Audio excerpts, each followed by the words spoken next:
Aqui é Rodrigo e no episódio de hoje vou falar de futurologia.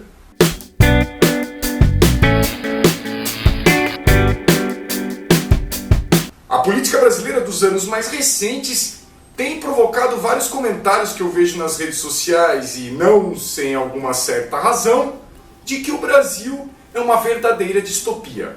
Para quem não sabe, essa é a definição mais comum de distopia.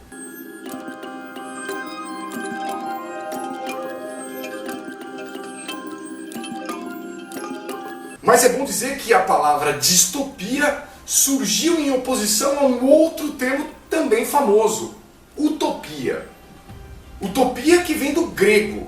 O U significa não e topos significa lugar. Ou seja, ao pé da letra, utopia significa um não lugar, algo que não tem paralelo com a realidade.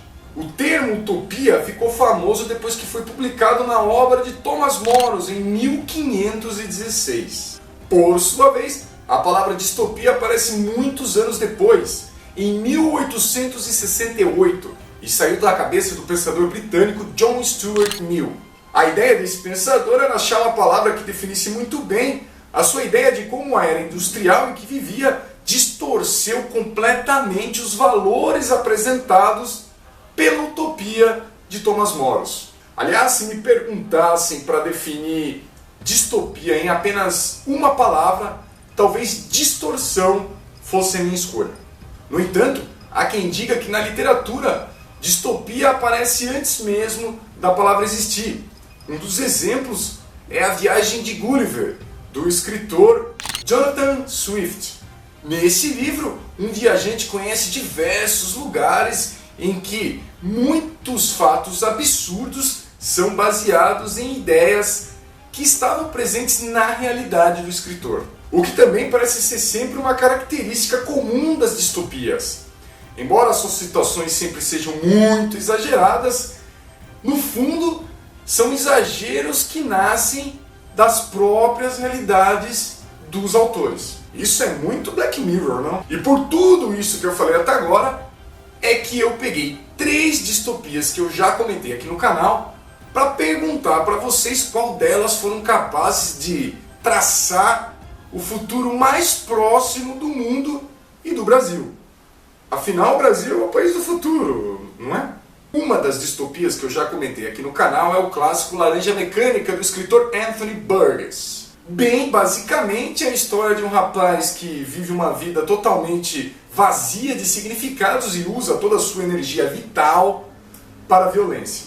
Em contrapartida, o mundo em que vive essa personagem é totalmente controlado por um Estado forte e uma polícia violenta.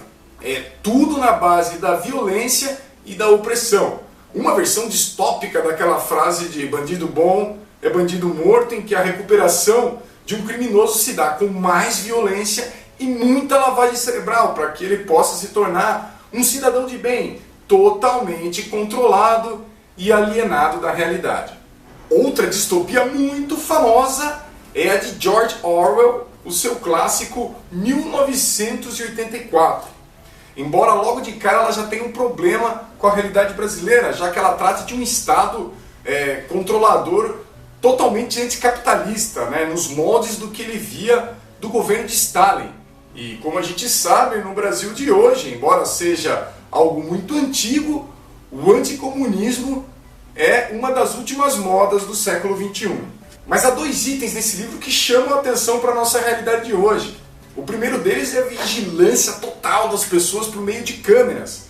Embora o Orwell não tenha previsto que o registro dessas imagens pudesse um dia se dar por aparelhos celulares que cabiam na palma da mão das pessoas. Outro detalhe que chama atenção é a manipulação dos fatos, da história, das coisas que acontecem pelo governo e pelos meios de comunicação que lhe servem.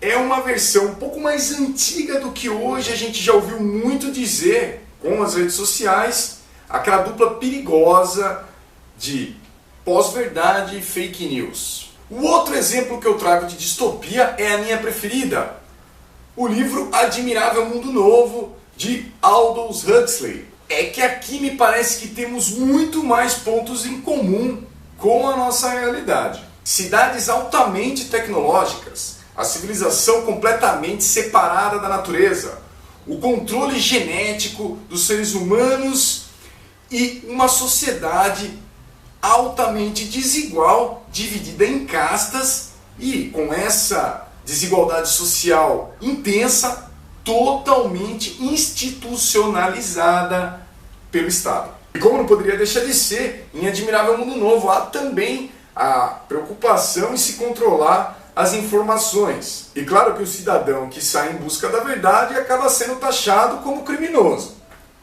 Por isso, o governo tem total controle do que é ou não divulgado e ainda se dispõe de uma dose extra para deixar a população sempre muito bem obediente, que é uma droga que todo mundo tem o direito de usar em forma de chiclete, que é uma mistura meio de antidepressivo, êxtase e Viagra. Ou seja, é um mundo totalmente controlado por informações falsas, tarjas pretas e muita tecnologia.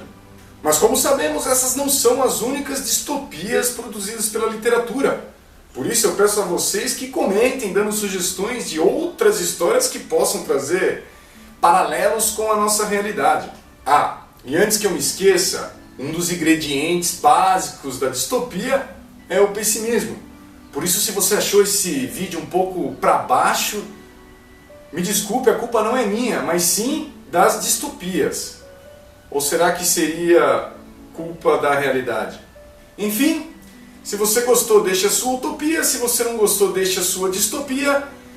Se você está passando pela primeira vez no canal, se inscreva para receber as novidades. Siga também o Cultibook no Instagram.